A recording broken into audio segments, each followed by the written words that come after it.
starting with the name of Allah, who is the most merciful and the most beneficial. Hello guys, welcome to all in Mujahid Knowledge Studio once again. आज का हमारा जो lecture है जिसको आज हमें discuss करना है उसका नाम है लिविंग वर्ड इन स्पेस। पहले इसका मतलब समझ लें कि लिविंग वर्ड इन स्पेस का मतलब क्या है। इसका एक्चुअल मीन है बायोस्फीयर। जैसे कि आपको पता है बायोस्फीयर जोन ऑफ लाइफ को बोला जाता है। इसको हम सिंपली ऐसे बोल सकते हैं कि दुनिया के जिस हिस्से में लाइफ हो उसको हम बोलेंगे बायोस्फीयर, या उसी को हम बोलेंगे लिविंग वर्ड इन स्पेस। इसका मतलब है कि लिविंग ऑर्गेनिज्म दुनिया के कौन कौन से हिस्सों में पाए जाते हैं, इसी को हम डिस्कस करेंगे। सिंपल सा है टॉपिक और इसको कोशिश करेंगे अंडरस्टैंड भी करें आप लोग। इसको डिस्कस करते हुए हमने जो की पॉइंट्स कवर करने हैं वो हमारे पास है what is living word in space. इसी को हम थोड़ा सा फोकस करेंगे जिसको हम बायोस्फीयर भी बोलते हैं। कुछ एग्जांपल्स देखेंगे, इसी के एक्सप्लेन करने की कोशिश करेंगे और उसके बाद स्पोर्टिव एलिमेंट बायोम है। बायोम को अगर हम स्टडी कर लेंगे तो लिविंग वर्ड इन स्पेस को कवर करना ईजी हो जाएगा और उसके बाद हम बायोम की एग्जाम्पल भी देखेंगे।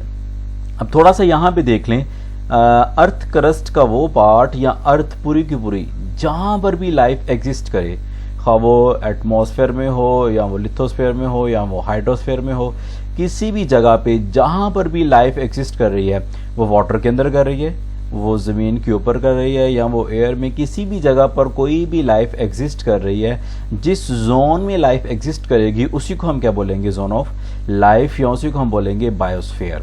और इसी को हम नाम देंगे लिविंग वर्ड इन स्पेस, कि दुनिया में जहाँ पर लाइफ है उसी को हम बोलेंगे लिविंग वर्ड इन स्पेस। तो चलिए स्टार्ट करते हैं आज का लेक्चर हमारा। जो फर्स्ट हमारी हेडिंग थी की पॉइंट के अकॉर्डिंगली वो था डिफाइन थी लिविंग वर्ड इन स्पेस की या बायोस्फीयर की या जोन ऑफ लाइफ की। तो यहाँ पर भी आप डायग्राम में देख सकते हैं। अगर हम हाइड्रोस्फीयर में देखें, पानी वाला जो एक्वेटिक इकोसिस्टम है उसको देखें तो उसके अंदर भी हमें काफ़ी ज़्यादा एक्वेटिक प्लांट्स मिलेंगे, फिशेस मिलेंगी, फ्रॉग मिलेंगे, इंसेक्ट्स मिलेंगे या वाटर बॉडीज़ हमें मिलेंगी जो फ्रेश वाटर में भी होंगी और मेरीन वाटर में भी होंगी, दोनों के अंदर एग्जिस्ट करेंगी। और उसी तरह से अगर हम देखें एयर में, तो एयर में जो बर्ड्स हैं, इंसेक्ट्स हैं या कुछ बैक्टीरिया वगैरह वो भी एग्जिस्ट करेंगे। अगर हम ज़मीन की सरफेस के ऊपर देखें तो काफ़ी ज़्यादा प्लांटेशन है, ट्रीज़ हैं, हमारे पास ग्रासेस हैं या कुछ दूसरे एनिमल्स हैं।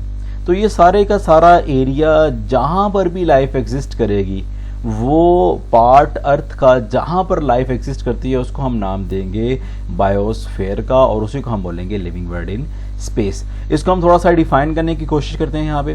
The part of the earth inhabited by living organism, जमीन का वो हिस्सा जिसके ऊपर लिविंग ऑर्गेनिज्म रहते हों उसको हम बोलेंगे जोन ऑफ लाइफ या उसी को हम बोलेंगे लिविंग वर्ड इन स्पेस। एक और डिफाइन है जो बिल्कुल इससे मिलती जुलती है, थोड़ा सा वर्डिंग का इसमें डिफरेंस है। The biosphere is made up of the part of the earth where life exist. वही बात है कि बायोस्फीयर उस चीज को बोला गया है जहां पर भी लाइफ एग्जिस्ट करेगी। इस डायग्राम को फोकस करें, जहां जहां पर लाइफ एग्जिस्ट कर रही है, जिस भी पॉइंट पे लाइफ है, वो सारे का सारा किस चीज में आ रहा है, जोन ऑफ लाइफ में आ रहा है। और उसी पार्ट को हम किसका नाम देंगे, बायोस्फीयर का नाम देंगे। और इसी का दूसरा नाम हमारे पास है living word in space. Define मेरा ख्याल है कि क्लियर होगी। अब हम नेक्स्ट इसकी थोड़ी सी एग्जांपल्स देखते हैं। जैसे कि ग्रासलैंड है, ये दोनों चीज़ों का मैंने मर्ज यहाँ पे किया हुआ है। ग्रासलैंड में different types of grasses are there, different types की ग्रासेस होती हैं और वो ऑक्यूपाई करती हैं उस लैंड के एरिया को, उस ज़मीन के एरिया को, और उसी पार्ट को हम नाम देंगे ग्रासलैंड। तो ये भी एक एग्जाम्पल में आ सकता है जोन ऑफ लाइफ। और इसी तरह से जो हमारे पास फॉरेस्ट लैंड है, फॉरेस्ट एरिया है, इसके डिफरेंट डिविजन्स हैं।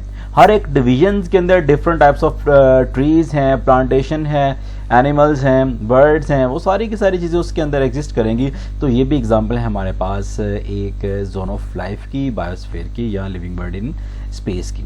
अगर इसी चीज़ को हम यहाँ पे देखें, हमारे पास डेजर्ट लैंड भी है।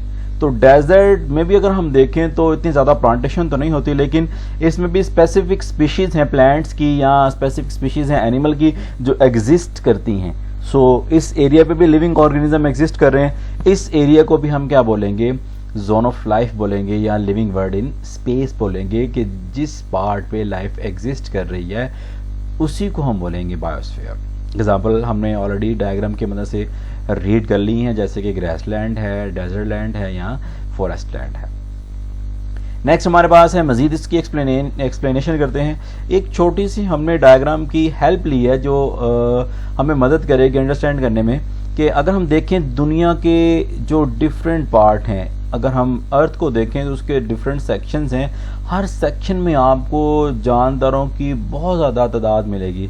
अगर आप आइस पूल में देख लें या वाटर बॉडीज़ देख लें या टेरेस्ट्रियल देख लें या आप माउंटेन एरियाज़ पे देख लें, किसी भी जगह पे देख लें, हमारे पास लार्ज नंबर होगा ऑर्गेनिजम्स का।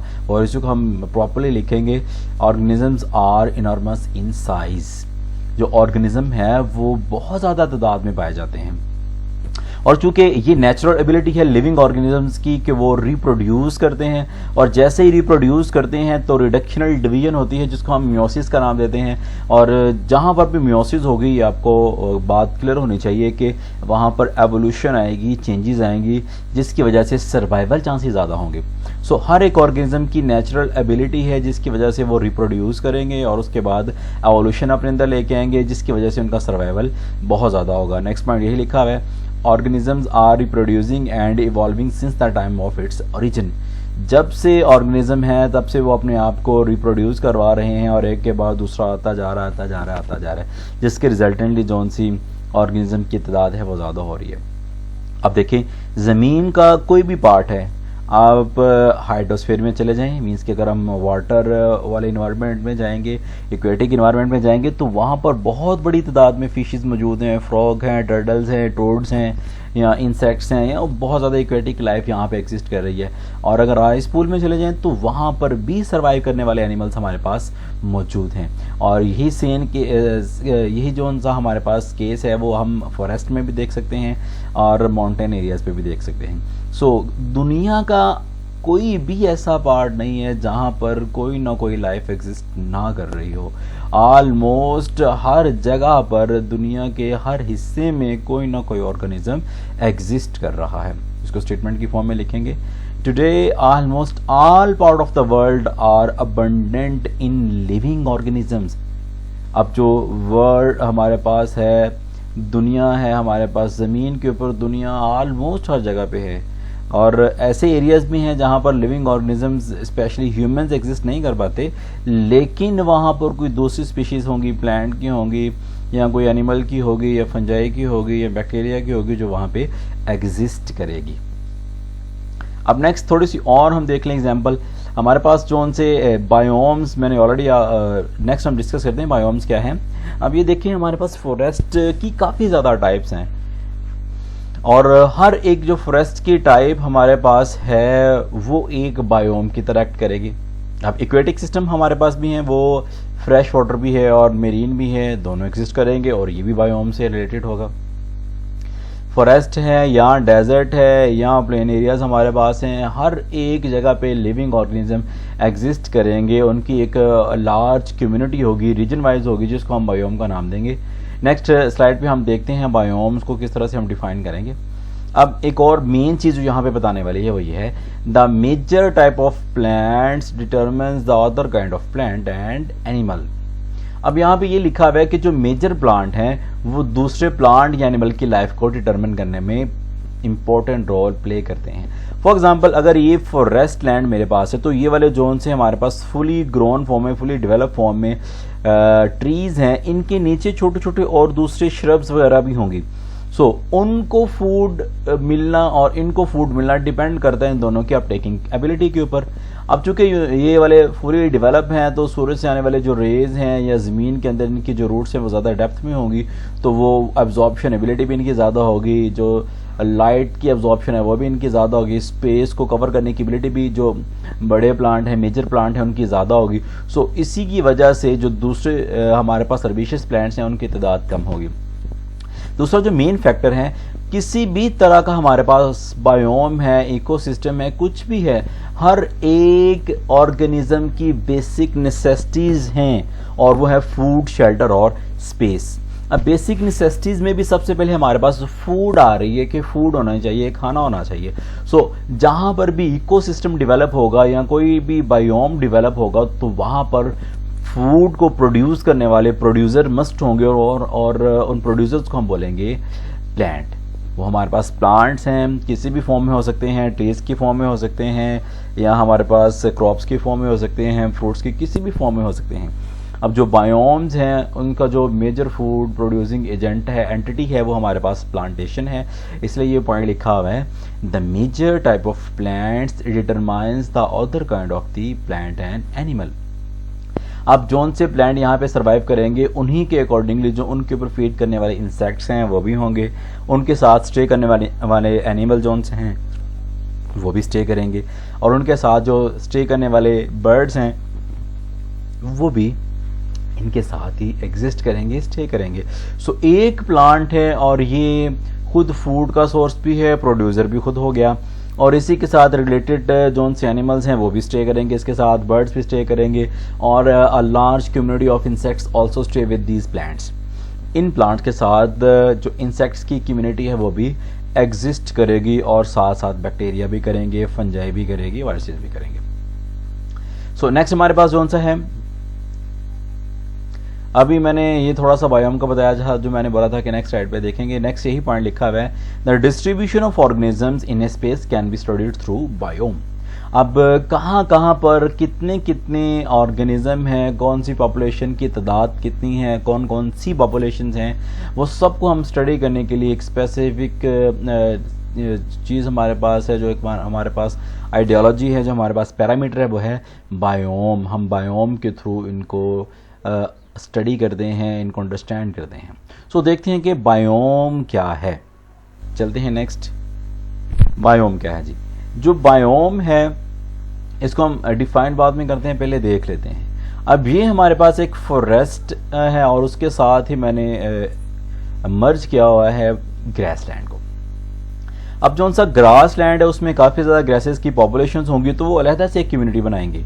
इसी तरह से जो फॉरेस्ट है उसमें फॉरेस्ट के जो ट्रीज हैं उनकी काफ़ी ज़्यादा पॉपुलेशंस होंगी और वो अलहदा से कम्युनिटी बनाएंगे। अब दोनों का जोन सा क्लाइमेट है ग्रासलैंड का या फॉरेस्ट लैंड का वो डिफरेंट होगा, दोनों की जो कम्युनिटीज़ हैं वो डिफरेंट होंगी। अब कम्युनिटी जो डिटरमाइंड हो रही है वो क्लाइमेट की वजह से भी हो रही है, तो लार्ज रीजन भी है, एक फॉरेस्ट लैंड भी एक लार्ज रीजन होगा, ग्रासलैंड भी लार्ज रीजन होंगे। सो जो लार्ज रीजन की कम्युनिटी होगी जो बेसिकली हमने डिटरमिन की है क्लाइमेट की बेस पे, उसी को हम क्या बोलेंगे, बायोम बोलेंगे। डिफाइन करते हैं, a biome is a large regional community. Biome क्या है, एक लार्ज रीजन की कम्युनिटी है, जैसे कि फॉरेस्ट एक रीजन है तो उसमें ट्रीज की कम्युनिटी आ जाएगी, ग्रासलैंड है तो उसमें ग्रासेस की कम्युनिटी आ जाएगी। Primarily determined by the climate, जिसको हमने प्राइमरीली किसके अकॉर्डिंगली डिटरमाइन किया है, क्लाइमेट के अकॉर्डिंगली डिटरमाइन किया है। अब लार्ज रीजन की एक कम्युनिटी है जिसको हमने क्लाइमेट की बेस पे डिटरमाइन किया है, उसी को हम क्या बोलेंगे, बायोम। अब कुछ एग्जांपल भी लिखे होंगे, जैसे कि हमारे पास है, अगर मैं यहाँ पे थोड़ा सा बताने की कोशिश करूँ तो ग्रास लैंड होगा हमारे पास, यहाँ फॉरेस्ट लैंड हमारे पास हैं, ये भी फॉरेस्ट लैंड हमारे पास हैं, और इक्वेटिक हमारे पास हैं। ये काफ़ी ज़्यादा फॉरेस्ट लैंड की जो डिफरेंट टाइप्स हैं वो यहाँ पे मेंशन है। सो हर एक अलहदा अलहदा हमारे पास बायोम डेवलप करवाएगा। अब फॉरेस्ट की जितनी भी टाइप्स हैं जहाँ जहाँ पर भी वो एग्जिस्ट कर रहे हैं वो अलहदा से एक बायोम बना रहे हैं, क्योंकि वो अलहदा अलहदा अगर एग्जिस्ट कर रहे हैं तो रीजन अलहदा हो जाएगा, कम्युनिटी अलहदा हो जाएगी और क्लाइमेट भी अलहदा हो जाएगा। तो ये तीनों चीज़ें डिटरमिन करती हैं बायोम को। फर्स्ट हमारे पास लार्ज रीजन होगा, दूसरा हमारे पास कम्युनिटी होगी और तीसरा हमारे पास क्लाइमेट होगा। ये रीजन टू रीजन वेरी करेंगी, कम्युनिटी की तादाद भी, उनकी पॉपुलेशंस भी जो कम्युनिटी में आ रही हैं, और क्लाइमेट भी और रीजन भी चेंज होगा। सो इसी तरह से अगर ये तीनों चीज़ें मिल के बायोम बना रही हैं, जब तीनों चीज़ें रीजन वाइज डिफरेंट होंगी तो बायोम भी डिफरेंट होंगे। फॉरेस्ट का डिफरेंट होगा, ग्रासेस का डिफरेंट होगा, इक्वेटिक डिफरेंट होगा, और एक्वेटिक में हमारे पास फिश भी आ रहा है और मेरीन भी आ रहा है, वो सारे के सारे क्या होंगे, डिफरेंट होंगे। अब यहाँ पे कुछ एग्जांपल्स बायोम के ले लेते हैं, जैसे कि ग्रास लैंड है, ये मैंने मेंशन किया हुआ है। उसके बाद डेजर्ट लैंड है, पीछे हमने पढ़ा था डेजर्ट लैंड के बारे में, वहाँ पर भी लाइफ एग्जिस्ट कर रही थी। और उसके बाद फॉरेस्ट लैंड है जो यहाँ पे मैंने मर्ज किया हुआ है। तो ये था आज का लेक्चर, और इससे रिलेटेड जो इंपॉर्टेंट शॉर्ट हैं या एमसीक्यूज हैं उनको थोड़ा सा देख लेते हैं। सबसे पहले लिखा हुआ है व्हाट इज़ बायोस्फीयर और लिविंग वर्ल्ड इन स्पेस। इसका आंसर आप स्टार्ट में जो लिखा हुआ है वही करेंगे कि डिफाइन कर देंगे बायोस्फीयर की, और थोड़ा सा एग्जाम्पल के साथ इसको एक्सप्लेन करने की कोशिश करेंगे आप। उसके बाद बायोम, अभी हमने पढ़ा है बायोम के डिफाइन, और इसके साथ ही आप इसकी एग्जाम्पल भी कोड कर देंगे। Explain living world in space, हमने इनकी वो कुछ करैक्टर्स देखे थे कि इनकी तादाद इनॉर्मस है, वो रिप्रोड्यूस कर रहे हैं, इवॉल्व कर रहे हैं, और उनकी तादाद डे बाय डे ज़्यादा हो रही है। वो एक्सप्लेनेशन में आ जाएगा सारे का सारा। अब इटसेल्फ ये लॉन्ग क्वेश्चन भी है, आ जाता है व्हाट इज़ बायोस्फीयर या लिविंग वर्ल्ड इन स्पेस। तो ये था आज का हमारा लेक्चर। होप सो कि आपको अच्छा लगेगा, पसंद आएगा, और कोशिश करें कि सारे के सारे लोग इसको विज़िट भी करें, शेयर भी करें और सब्सक्राइब करें। तो मिलते हैं नेक्स्ट टॉपिक में, नेक्स्ट वीडियो के साथ। अपना ख्याल रखिएगा। ओके जी, अल्लाह हाफिज़।